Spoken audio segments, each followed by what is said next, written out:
A Thin Line Divides Heaven and Hell. Written by Soap. Read by Arashi. Angels and demons are a concept that humans never got a perfect grasp at. Humans think that angels and demons are what the deceased turn into in the afterlife, but they're actually wrong. Not that they know, though. The truth is, deceased humans do not turn into angels or demons. They become ghosts. Ghosts that roam their respective realms of heaven or hell. Angels and demons are created either by the devil or God himself. In rare cases, they're created by a more powerful entity, but there's no need to talk about that. There hasn't been a known case of this happening in centuries, and no angel or demon is known of being the creation of such an entity yet. Contrary to popular belief, angels and demons age, but only to a specific age, 18. After the age of 18, they stop aging entirely, maintaining their features until they die. One thing that is and isn't true is that angels and demons are immortal. Angels and demons do possess immortality. However, in some cases, there is need of an execution. In these cases, they're cast into what's known as Hell's Incinerator and burnt to ashes. In other cases, though, they can die of blood loss from a severe injury, much like a human. Unlike humans, though, once they die, it's permanent. There's no afterlife. Cruel, isn't it? There are exceptions set in both heaven and hell. The creatures in heaven are known to be innocent, to an extent. The creatures in hell are more mischievous and far more dangerous. Yet neither realm condones the action of killing others. It's strictly forbidden in heaven and can occur under certain circumstances in hell. The most well-known forbidden act in both realms, though, is the bonding between an angel and a demon. Fortunately for them, there has not yet been a case of this happening. Then there are soulmates. Soulmates are a concept that nobody really knows of. Centuries of research were put into the study of them, but to no avail. All that is really known is that two humans, in life and death, are bonded to each other by a soul mark, typically on the shoulder. About 75% of the human population don't have these soul marks. When a pair meets, the previous monochrome soul mark will light up permanently. Well, unless one half of the bond dies. For angels and demons, it's the same, though it is far less common. Only about 5% of both populations combined have soulmates. There has been one unfortunate case of a demon and angel having matching soul marks, and both were sentenced to death. There hasn't been any incident of the sort ever since. Somewhere, deep in the pits of hell, in the arms of a woman with tied-up strawberry blonde hair, Ouma Kokichi opens his eyes. I wonder what lies ahead of this line, an 8-year-old Ouma wonders, staring past the barrier that seems to divide hell and what he believes is heaven. Will I see any angels? As if answering his question, he notices a flicker of white in the corner of his vision. Wings? A head of navy blue peeks out of the corner, and Ouma raises his eyebrows. This is the first time he's noticed someone even remotely near the barrier, and he's gone here every day for the past 3 months. He doesn't expect to hear anything, but surprisingly, there's a loud gasp. The thing that hovered over the side flies closer to him, and Ouma identifies it as an angel. An actual angel! He wouldn't have known, had it not been for the almost transparent halo above the boy's head and the small wings sprouting from his back. As the boy comes closer, he sees that the angel himself has navy blue hair that contrasts the white room behind him, and long eyelashes that frame round golden yellow eyes. He seems to be around Ouma's age. The angel steps closer, hovering right behind the barrier. Are you a demon? He asks, and the voice seems to bounce through the wall for him to hear. Ouma blinks. Are you an angel? He responds instead of answering. a small twinge of doubt in his chest. The angel doesn't look like he means any harm, but Ouma's been told over and over again that he shouldn't interact with the creatures. Ah, I am, the angel confirms, smiling sheepishly. I'm Saihara Shuichi. Ouma's eyes narrow. He doesn't think it's particularly safe to share his name with an angel of all beings. But he's already broken a rule by even interacting with the angel, so he guesses there's no harm in breaking another. He's never been one for following rules anyways. Okay, Saihara-chan. My name's Ouma Kokichi, and I'm a demon. He knows the honorific isn't exactly the most polite, but it feels right anyways. The angel, Saihara, doesn't seem to mind. Nice to meet you, Ouma-kun. I've never seen a demon before, Saihara admits, staring at him in awe. Ouma grins. Yeah, I've never met an angel before either. That's where their strange, forbidden friendship comes to start. When Ouma goes back to his den, he notices that the strange mark on his shoulder had started to glow. He shrugs it off, not knowing or caring in the slightest. Ouma, at the ripe age of 13, comes to an understanding about the checkerboard-patterned mark on his right shoulder. So, I have a soulmate somewhere? He asks, honestly not interested. As he grew, he found that the whole soulmate concept is overrated, despite hardly knowing anything about it himself. Just some cheesy stories about demons who found their soulmates. Gross. Besides, it'll be practically impossible for him to find his soulmate in this hellhole, unless he goes around flashing his soul mark with no shame. Tojo flicks his forehead, giving him an unimpressed look. It's a gift. Don't look so bored, she scolds, crossing her arms. Most of us don't have such a bond, so consider yourself special. Could you show me it? Ouma snorts, tossing his head back. They literally call me the supreme leader of evil. If that doesn't warrant me the title of special, I don't know what does, he says smugly. Tojo sighs, and Ouma sees a smile on her face. What a mom, really. Tojo's nearing her 200th year, yet maintains the appearance of an adult fresh out of high school. She also seems to have taken on the role as his mother, since she's always the one who gets him out of trouble. If he's being honest, she's a nice woman, but he'll never admit that. Ouma pulls up his sleeve reluctantly, exposing his shoulder to the air. Tojo visibly stiffens. It's glowing, she observes, shock evident in her tone. He stares at her. Yeah, it's been glowing for about 5 years now, he remarks. He can't seem to remember when exactly it had started to glow, just that it was around when he was 8. But that was forever ago, and his memory clearly wasn't as sharp back then. You do realize that if your mark is glowing, then it means you found your soulmate? Tojo questions. What? I've met them already, he repeats. Tojo sighs, rubbing her temples, but there is a smile evident on her face. Well, it's good to know that they're still around. But no, once it fades to black, your soulmate's dead, she warns. Ouma hums absent-mindedly. Okay. I do wonder, though. Tojo starts, eyeing his soul mark. Why isn't it entirely black? Usually us demons have black soul marks that light up into a gray. Now that Ouma thinks of it, he thinks he's heard of that being a fact. Who knows? Maybe I have an angel as my soulmate. He jokes, grinning. Tojo sends him a worried frown. Don't joke about that. Even talking about it could mean bad news, she murmurs, closing her eyes. Ouma stares at her under half-lidded eyes, crossing his legs. What's the deal with angels and demons? Can't we just coexist in peace? He complains. Tojo sighs. He's always heard of tension between angels and demons, but he's never been given the reason for it.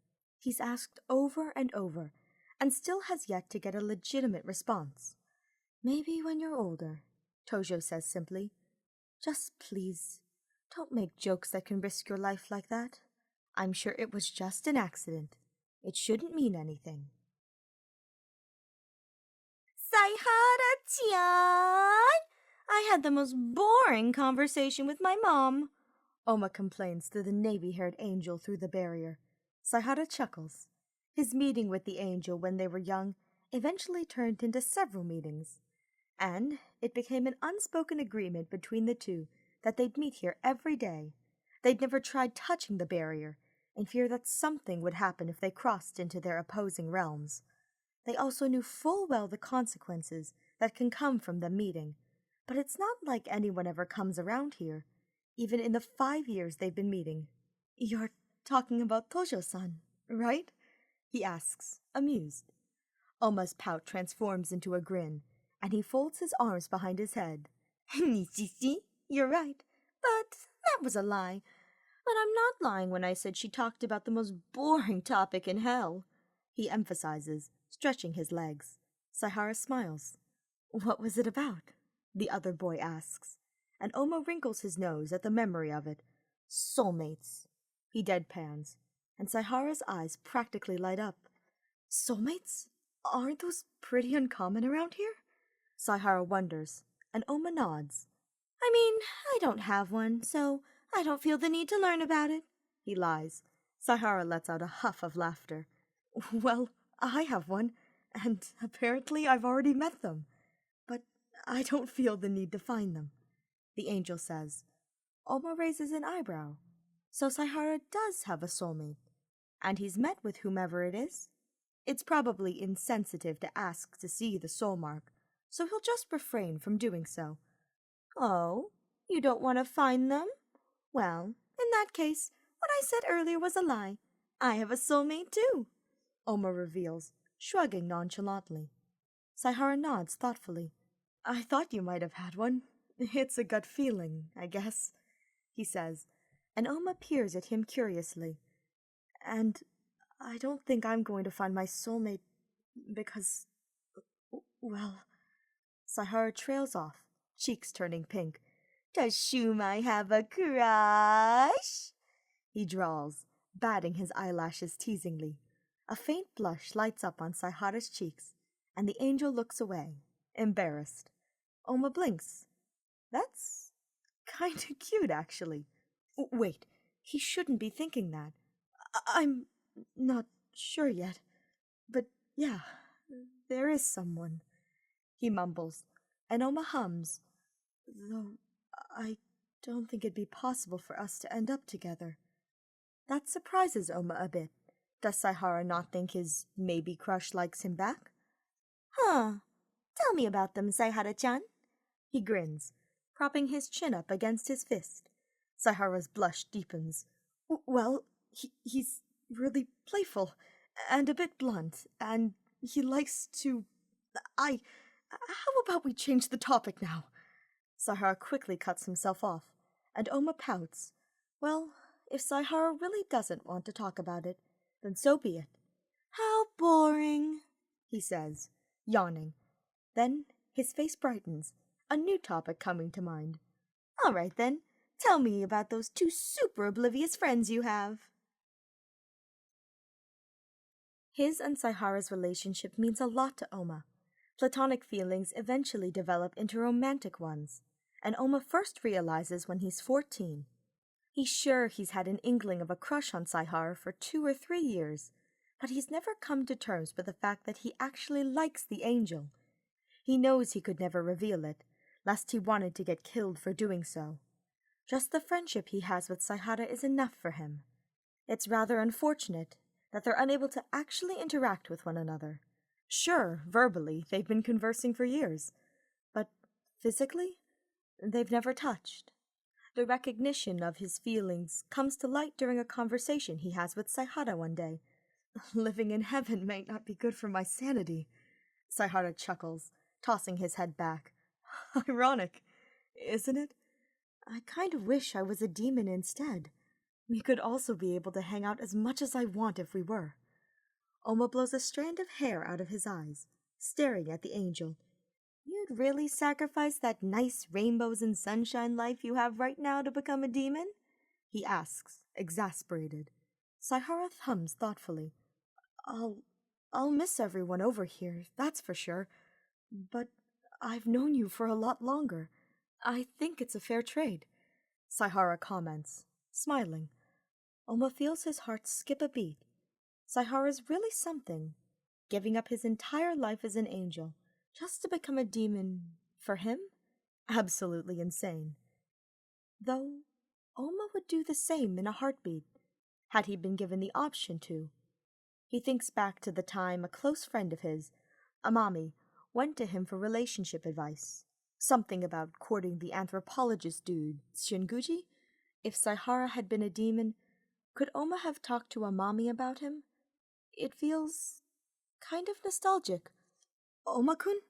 Saihara calls, snapping him out of his thoughts. Are you listening? Ouma hides his inner dilemma and shoots the taller boy a smile. Huh, Saihara really has grown. Ouma swears he used to be taller than him. Yep, of course, my beloved Saihara-chan, he drawls, and Saihara chokes on air. From that day forward, he decides to call Saihara his beloved. It feels right. Ouma doesn't know exactly why he chooses to infiltrate the Devil's Den. He does it on a whim. A 16-year-old Ouma peeks into the dark red room and furrows his eyebrows when he sees two shadows in the back, both demons. And then a glint of something catches his eye.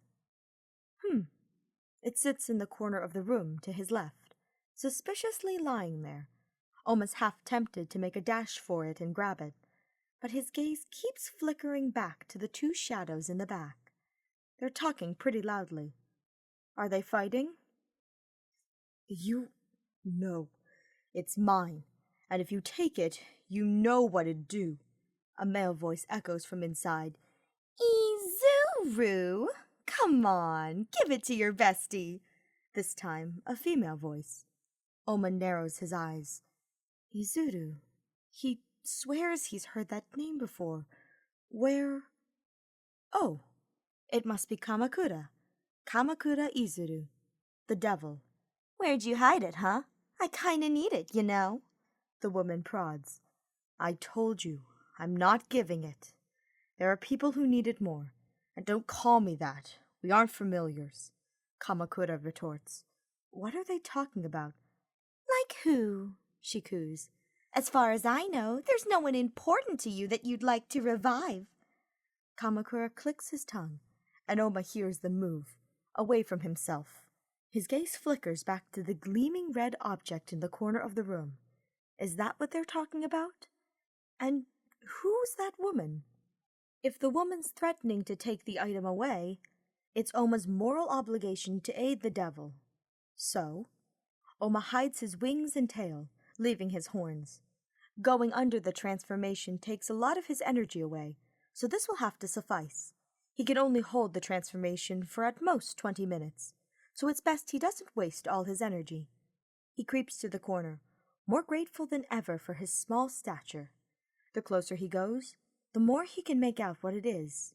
It's a strange but pretty-looking flower, red with a black center, and glowing faintly in the darkness.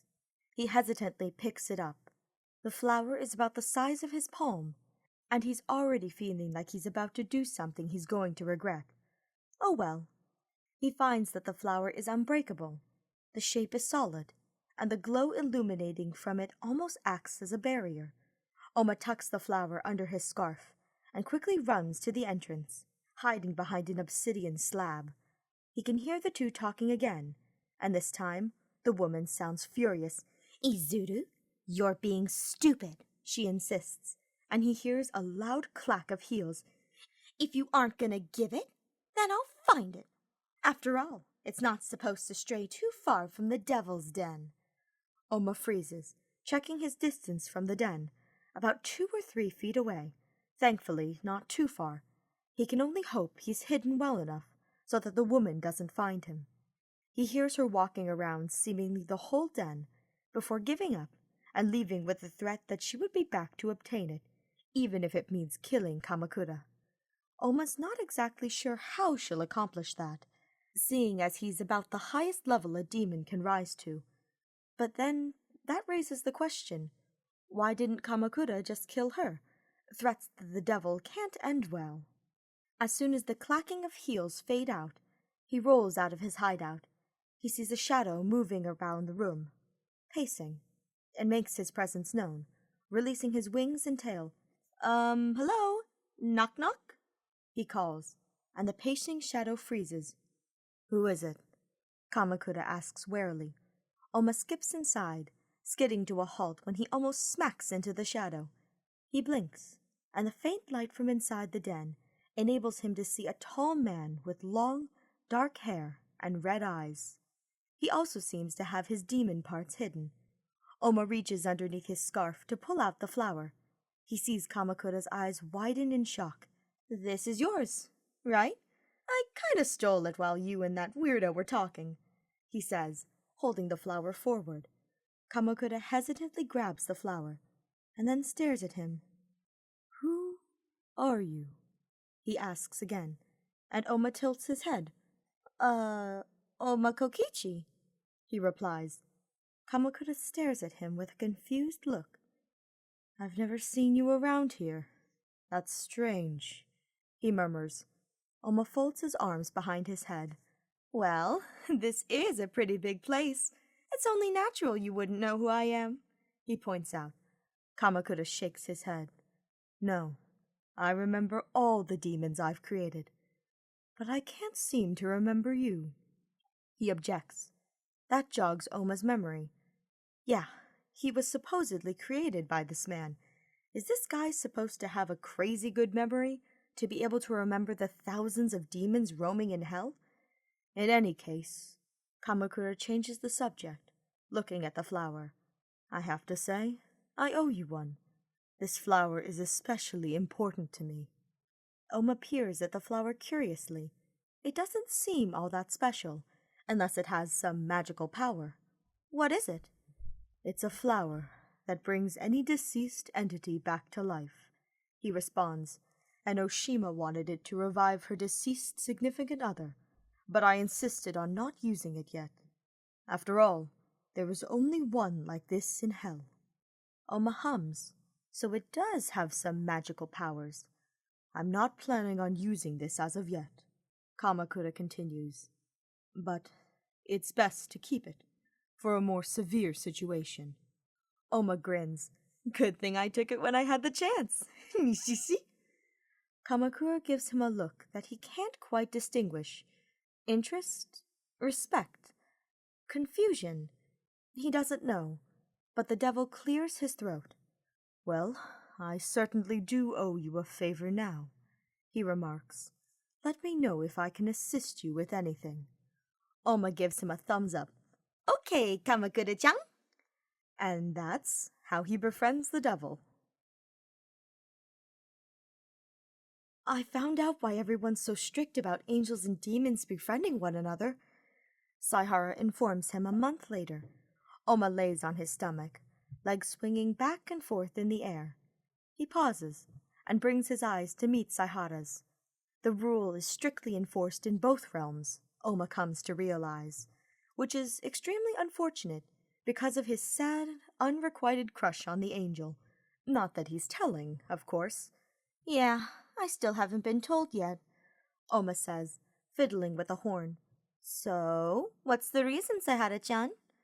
Saihara pulls his knees in towards his chest, propping his chin on top of his knees. Well, I don't know the exact reason per se.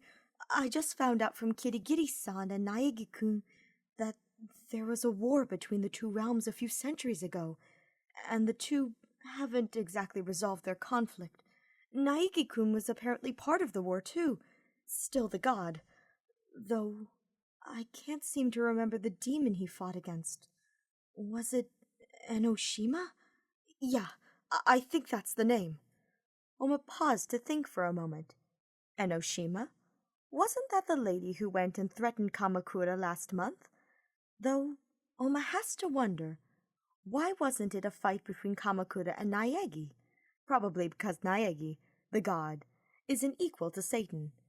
Then he realizes something. Who is Satan? Because in his whole 16 years of life, he hasn't ever heard of the entity known as Satan in his realm. The person he thinks holds the most power is Kamakura, the devil. However, almost certain that Satan's an entirely different being, even stronger than Kamakura. Who would it be, though? Well then, that sucks, he huffs, blowing a few strands of hair from his forehead. There's something else you wanted to tell me about, yeah? There is, Saihara says. Ouma lays his head on his palm, watching as Saihara fiddles with his sleeve. He's nervous, Ouma realizes. 8 years of knowing the other makes it pretty easy to distinguish his emotions. Saihara starts. Well, I have a theory, and I think we should share our... Suddenly, the ground beneath Ouma trembles, and he freezes. What the hell? Saihara seems to notice something's up, and Ouma concludes that there's nothing wrong on Saihara's side. Ouma-kun? He asks, voice laced with concern. Ouma tries to stand up, and stumbles when the ground underneath him shakes again. Fuck! He curses. What's going on? He's never experienced anything like this his whole life. Another shake, and he falls flat on his ass. Something must be going on back in hell. Ouma-kun? Saihara stands up, reaching towards the barrier, and Ouma shouts, No! Don't touch it! We still don't know what might happen! He exclaims, fear pulsing through him. Yeah, in their whole 8 years together, neither of them have ever touched the barrier between them, dividing heaven and hell, and he wants to keep it that way. They can't risk triggering something. One final rumble, and Ouma's convinced something's wrong. He stands up, using his wings to raise him off the floor. Saihara-chan, there's something going on back home. I have to go, he says, and Saihara nods hesitantly. Ouma's eyes soften. Don't tell anyone, all right? And don't worry, I'll be back. I wouldn't miss our little meetings for the world, he reassures. Saihara opens his mouth, before shutting it again, and nodding firmly. Come back safely, Saihara murmurs. Ouma smiles before heading back. Why did those sound like last words? Ouma's greeted by a huge slab of rock thrown in his direction. He ducks, shivering when he feels it brush past his hair. What the hell's going on? Tojo's standing next to a den, most likely the children's, ushering them out. She seems panicked, not as composed as she usually is. Ouma turns his head again and sees Shinguji, the anthropologist he finds interesting yet creepy, flying towards the front and disappearing. Ouma follows. His realm is huge, all things considered, and probably goes on for miles. The source of the chaos is nearby. Ouma can sense the evil energy radiating from ahead of him. He recognizes the area as somewhere near the Devil's Den. He stops in his tracks when two familiar figures come into vision, hovering above the ground, and he practically sees the tension between them. A familiar flower lays tossed on the floor, shimmering much brighter than before. Enoshima lunges for it, but there seems to be a barrier protecting it, blocking Enoshima out. As Kamakura starts reaching for it too, Ouma realizes that neither of them can grab it. What is the meaning of this? Enoshima asks, frustrated. Kamakura stays silent, glaring at the woman. You should know this wouldn't have happened if you just stopped trying to take it, he growls. She scoffs. Ouma feels someone tap his shoulder and sees an uncharacteristically concerned Iruma. "Why, shrimp dick, he shouldn't have come back here," she says, gaze lingering at the scene in front. "I can already tell it's dangerous. The tension between the two is—" The ground shakes, and Ouma snaps his head forward to see Enoshima with a finger pointed at Kamakura. The devil lays on the ground, clutching a bleeding arm. Just who the hell is this woman? "I'll take that damned flower, even if it means destroying this realm." She giggles, staring down at Kamakura. "You know you can't hurt me." Kamakura sits up, straightening his teeth. "I'm sure no one's powerful enough to beat you in this realm. Satan." Ouma gasps, And he isn't the only one. The other spectating demons all wear shocked expressions, disbelief written all over their faces. Enoshima rolls her eyes, putting her hands on her hips. I mean, there's one demon, because, well, I created him, but I doubt he's around, she coos, stepping closer to Kamakura. I'm sure you know. You claim to know every single demon in hell, yet there's one you don't quite remember. Yes? Ouma's almost certain he isn't supposed to hear that last part, because Enoshima's voice drops to a whisper. A dizzying realization hits Ouma, and he stumbles backwards. If his wings hadn't held him up, he surely would have fallen over. No, it couldn't be. From a young age, he'd been told that every demon in hell was created by the devil, though he remembers Tojo saying, in rare cases, they're created by a more powerful entity, but there's no need to talk about that. There hasn't been a known case of this happening in centuries, and no angel or demon is known of being the creation of such an entity yet. He's established that the Enoshima lady is Satan, therefore more powerful than Kamakura himself, unable to be defeated by anyone other than the entity Enoshima created. In other words, Ouma himself. Ouma doesn't know what to do. On one hand, it's possible to defeat Enoshima himself. On the other hand, he absolutely does not want to make his presence known, in fear that he'd be taken down instantly. Fucking idiot! Get back here! Iruma hisses, grabbing his wrist. He realizes that he had unconsciously stepped forward, and that both Enoshima and Kamakura are staring at him, surprised. It's deathly quiet. Shit, he swears under his breath. There's no doubt both of them know who he is. Oh, Ouma Kokichi. I remember. Enoshima beams, staring at him, and he freezes. Damn, those eyes are creepy as hell. Unusually big, too. Pretty much straight from his nightmares. But they're also familiar. You were so small before. Well, that sucks, 'cause I gotta kill you now. Can't risk you getting in my way. Poo-poo-poo-poo.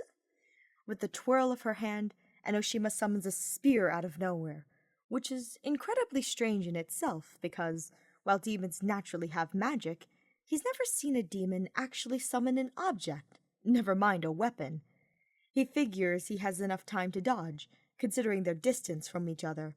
But suddenly, Kamakura shouts, Ouma, run! That's dangerous! Everything happens in slow motion after that.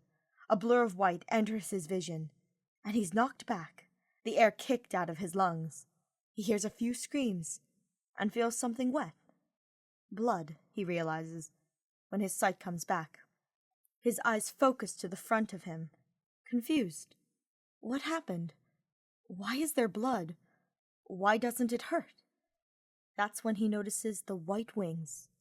Familiar wings. A familiar halo. That doesn't belong in hell. It's an angel. A familiar angel. There's a spear shot through his stomach. Ouma's eyes widen, and he quickly sits up, hands still wet with blood. Shit! Why the hell is he here? Why is Saihara-chan here? Saihara-kun! Somebody screams. Ouma snaps his head forward, and almost thinks he's hallucinating. Why is there a whole army of angels storming down through hell? A worst-case scenario comes to mind.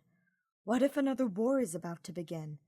An angel with blonde hair and musical pins in her hair floats towards them, panicked. Saihara-kun! Saihara-kun! Is he okay? She asks, tears beating in her eyes. He recognizes her as Akamatsu, one of Saihara's closest friends. Ouma lifts Saihara into his lap, disregarding the blood that stains his white outfit. Saihara is breathing, thank God, but Ouma realizes that he won't be for long. Ouma-kun, Akamatsu-san, he breathes, and Ouma takes the time to analyze the wound.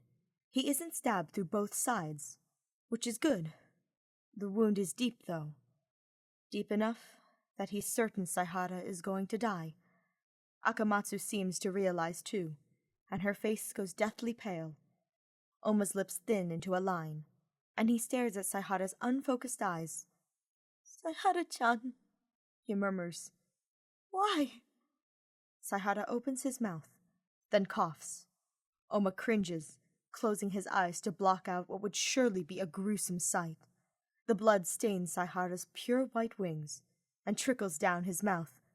"Take a guess," he rasps, and Ouma forces down the lump that builds in his throat. In the corner of his eye, he sees Enoshima holding off an attack from both Kamakura and an angel. He suspects it's Naegi. Are they joining forces against Enoshima? Ouma doesn't have much time. Ouma takes a breath and clutches Saihara's hand in his own. "Are you kidding?" he asks, no real heat behind his words. "I'd gladly die in place of you. Why'd you get yourself hurt?" "Because I..." Saihara pauses, breathing shallowly. I love you, Ouma-kun."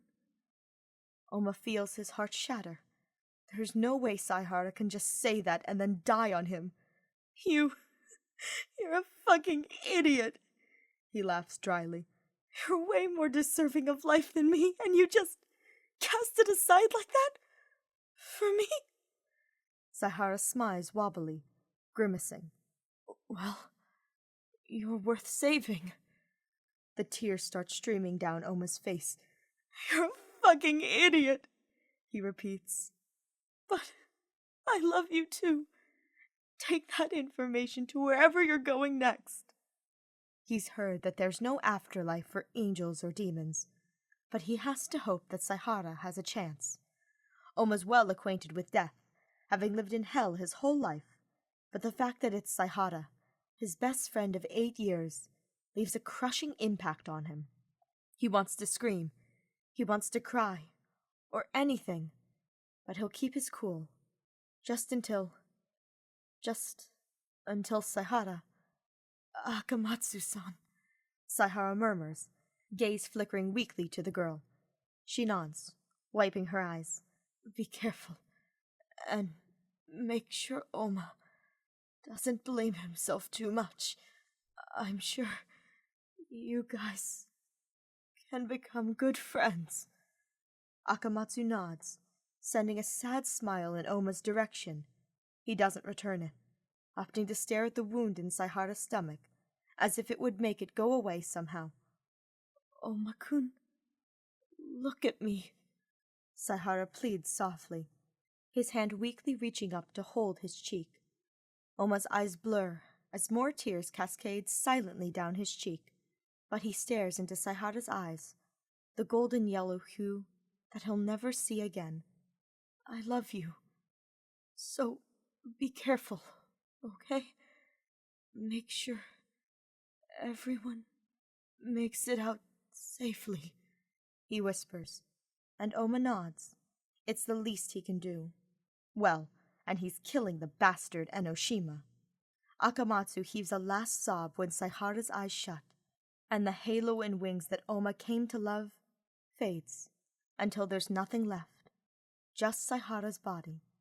He exhales shakily, dropping Saihara's hand, and wiping his face with a sleeve. He has a promise to fulfill, and he'll damn make sure he does it, even if it means he dies. The guilt still chews away at his stomach, making it hard to breathe, but he tries to compose himself the best he can. "Ouma-kun," Akamatsu says softly, "don't be too hard on yourself. This is what Saihara-kun wanted to do." Ouma purses his lips. He has to keep it together. "Akamatsu-chan," he murmurs, "watch over his body for me. Make sure it's safe." The angel nods, hovering over Saihara. Ouma lightly sets him on the ground, before something catches Ouma's eye. Saihara's sleeve had ripped, likely a result of his fall to the ground earlier. The rip exposes his shoulder, and therefore his soul mark. He remembers Saihara had a soulmate. Whoever it was will be crushed by the news. Then he catches a glimpse of the soul mark. It looks familiar. Too familiar. a familiar checkerboard pattern that he came to be used to. However, a dull black color. Ha! The world must be playing a cruel trick on him. He covers the mark with the ripped fabric, holding in a bitter laugh. Of course Saihara would be his soulmate, and of course Saihara would die protecting him. Of course. My sanity's standing on a thin line. Maybe I'll wake up and this is all a dream. Akumatsu stares at him, coming to an understanding. It was you, wasn't it? She asks, gaze lingering on his shoulder. Ouma nods stiffly, lifting himself off the ground. It hasn't hit him completely yet, but that'll have to come later. He has a blonde bitch to kill after all. Ouma! Someone shouts, and he focuses on what's going on in front of him, quickly flying towards the source of the chaos. He sure must look interesting, covered in blood. He sees Enoshima being held down by angels and demons alike, golden chains and blood-colored ropes protruding from the ground to hold her down. She screams, "You wouldn't dare!" She spits, eyes ablaze with a dangerous light. "You kill me, and you'll no longer have someone to run as Satan!" Kamakura's cold voice cuts through. "I'm sure that'll be my duty from here on out. You're better off dying." She smiles, a wicked, evil grin. "Who'll be the devil then? You can't run hell without one, and there's no one powerful enough to take the position." Kamakura glares at her, defiance prominent in the sharp gaze. "There is someone, and you know exactly who it is." The devil's gaze flickers towards Ouma for a split second. "Quick, she's only buying time. We won't be able to hold her down for much longer." Naegi, someone Ouma remembers as the god, insists. Right, those restraints must take a lot of energy to produce. But how the hell do they expect him to kill her? It can't be so simple, can it? And, all things considered, it's his first time doing harm to another entity. Not that he'll be feeling any remorse for doing it. Despite being his creator, that's what she deserves for killing Saihara. "Use your tail, through the heart," Kamakura whispers to him. "As Enoshima's creation, your tail should be able to extract a specific poison meant to kill her instantly." Ouma flicks his tail forwards without hesitation. While he would have liked to prolong her death just a little longer, this'll have to do, he guesses. "Aw, can't bring to do it yourself," she coos, staring at him with falsified pity. "Is that 'cause I killed your soulmate?"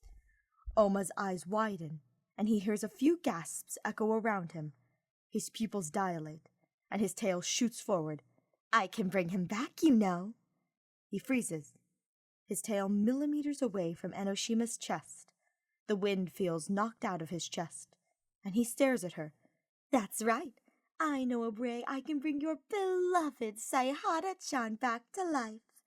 She purrs, not looking frightened in the least, despite being held to the ground. The chains and ropes flicker momentarily, and Ouma realizes he doesn't have much time. "Just give me the flower," she says, giggling, "and your soulmate lives again." Ouma feels his head spinning. Fuck, who is he supposed to believe? "Ouma, don't listen to her. She's manipulating you," Kamakura shouts, and he snaps out of it. Right. What was it Saihara said? "I love you. So be careful, okay? Make sure everyone makes it out safely." Without a second thought, his tail shoots forward, and a flash of pain runs through his shoulder in the instant following. He blacks out. Ouma hears a familiar voice calling out to him, echoing, "Ouma-kun, wake up! Everyone's waiting for you." Saihara-chan? Or is he still dreaming? "You're still alive, Ouma-kun! Wake up!" He can't bring himself to open his eyes. Actually, he can't open them. It's like they're being forced shut. "Ouma-kun! Ouma-kun! Ouma Kokichi, you goddamn fucking idiot of a demon! Wake the hell up!" Ouma sits up instantly, knocking his head into Aruma. She shouts, startled, and then scowls. "Oi! The idiot's awake!"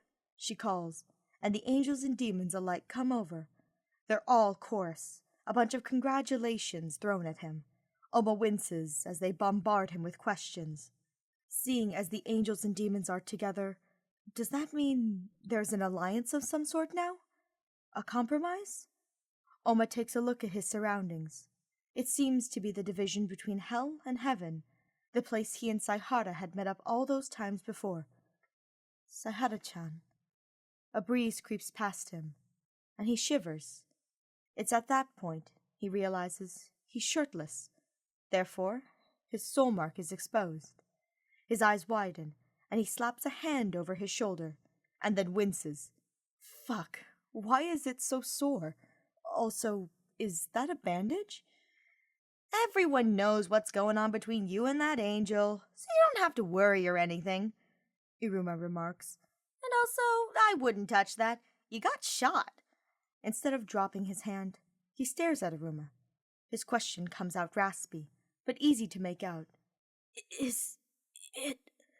She looks away, already knowing his question. Yeah, no longer glowing, she informs him. Blunt, but Ouma appreciates it. His eyelids flutter. It wasn't a dream. It wasn't a dream. And Saihara's really dead. Where is he? He asks. He at least wants to get some closure. Past the barrier, she says. Oh, and before you start sobbing all over me, go talk to Kamakura.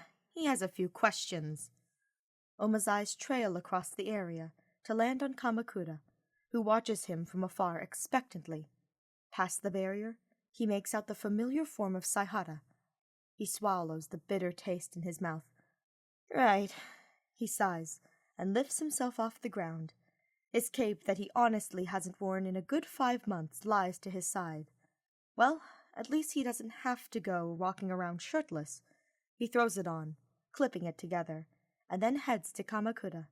He doesn't miss the concerned look Iruma sends him. He pushes past the small crowd, making his way to Kamakura. The devil, or is it Satan now, greets him with a surprising small smile on his face. Ouma, he says, are you feeling all right? Ouma stares at him blankly. Is he all right? Physically, yes. Mentally? Absolutely not. Kamakura seems to know what he's thinking, and pulls out an item. I know you're probably still shaken up about the whole situation, he comments, holding out the familiar dark red flower to him.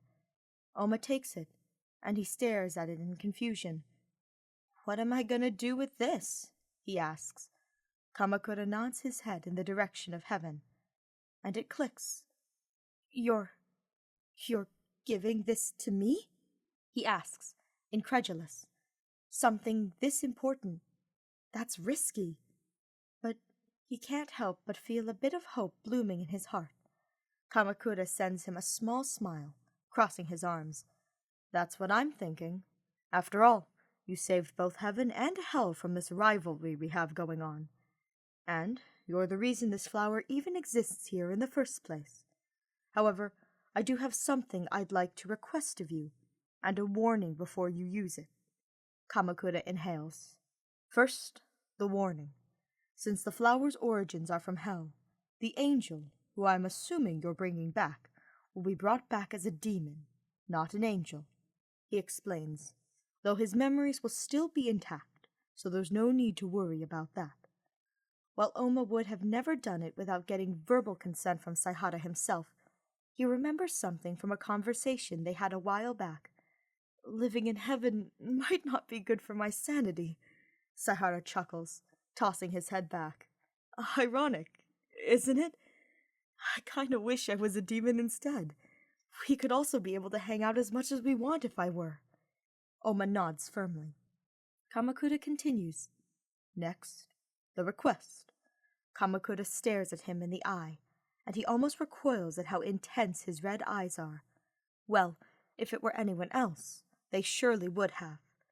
I'd like you to take my position as the devil, as I'm going to take Enoshima's place as Satan. Ouma blinks. What? Wait, what? Me? Devil? He repeats. That's a high level of authority he'll have, pretty much over all of hell, save for Satan himself. Kamakura nods. Ouma takes a moment to think. Actually, in retrospect, the idea isn't bad at all. He wouldn't be opposed to it, all things considered, and the flower seems to be a fair exchange. I'll take the position, he says. So, is Enoshima really dead? Kamakura nods. Yes. As soon as you punctured her, though, an arrow got shot into your arm. You blacked out, because it narrowly avoided your soul mark. Ouma unconsciously reaches a hand to touch the mark through the bandages, and sure enough, the wound is just to the right of it. His gaze trails down the flower. How does this work? He questions. Kamakura leads him to the barrier, and walks through it effortlessly. Ouma's slightly more hesitant, but follows nonetheless. Just place it above his chest. It'll do the trick itself, Kamakura instructs, then stops, encouraging to head on alone. Saihara's body is surrounded by several people, all angels. He's guessing they're his friends, and he remembers a few of them from the verbal descriptions Saihara had given him. Akamatsu's there, naturally. Momota, too, with the purple hair. Ryoma, the short guy, and then Kibo, who he's heard is a half-ghost, half-angel experiment. He also notices a trio of girls that he's guessing are Yonaga, Yumeno, and Chabashira.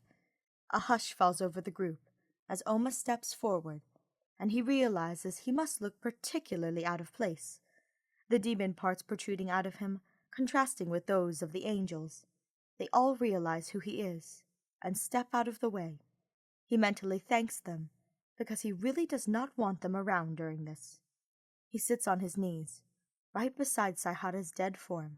The spear in his stomach was removed, showing a hole where it used to be. Ouma tears his eyes away from the wound, hands shaky. All he has to do is set the flower on Saihara's chest. He places the flower gently over Saihara's heart, and then sits back, eyes staring into his lap. He won't watch. It's only natural, since he's half sure he'll end up passing out, just witnessing the sight of Saihara's life returning so simply. But what he does do is grab Saihara's limp hand and hold it in his own too. Ouma can't help but feel endless gratitude to Kamakura too.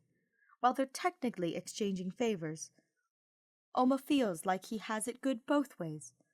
Remembering that, he realizes he's now unofficially the devil, literally ruling the entirety of hell under Kamakura's orders. And Saihara is going to be brought back as a demon too. Saihara's hand twitches, and his eyes snap up, surprised. So quickly. Just like that, a familiar lump builds in his throat, and he holds back a sob. Golden eyes open slowly. Saihara takes a sharp intake of breath. They both wince. Holy shit! Saihara-chan! He whispers, dropping his hand. Saihara carefully pulls himself up, leaning on his arms. What? Oh my god! Saihara winces suddenly, his hand shooting to his stomach. Ouma wastes no time throwing himself onto the other, wrapping his arms around his shoulders. Fuck! You scared the hell out of me! Ouma laughs wetly, burying his head into Saihara's neck. He's almost positive that his horns are stabbing Saihara's face. But he honestly can't care. The flower that previously laid on Saihara's chest falls, the glow fading, until just the wilted remains of the flower remain. What happened? I thought I... Saihara's cut off again, wincing. Ouma freezes when he feels something poking him in the side, and he lifts his head to see a pair of wings and horns on Saihara's form. The thing poking him is a tail. Oh, right. Saihara's a demon now. I'm... Saihara trails off, speechless. A pair of arms wrap around Ouma's middle, pulling him closer. Ouma makes sure to watch out for Saihara's stomach wound, not wanting to risk hurting him again. You're alive, Shuichi, he whispers, the tears now leaving his eyes freely. My soulmate's alive again. Ouma feels something wet soaking through his cloak, and he hears Saihara's muffled voice, the voice he thought he'd never hear again. I love you, Kokichi.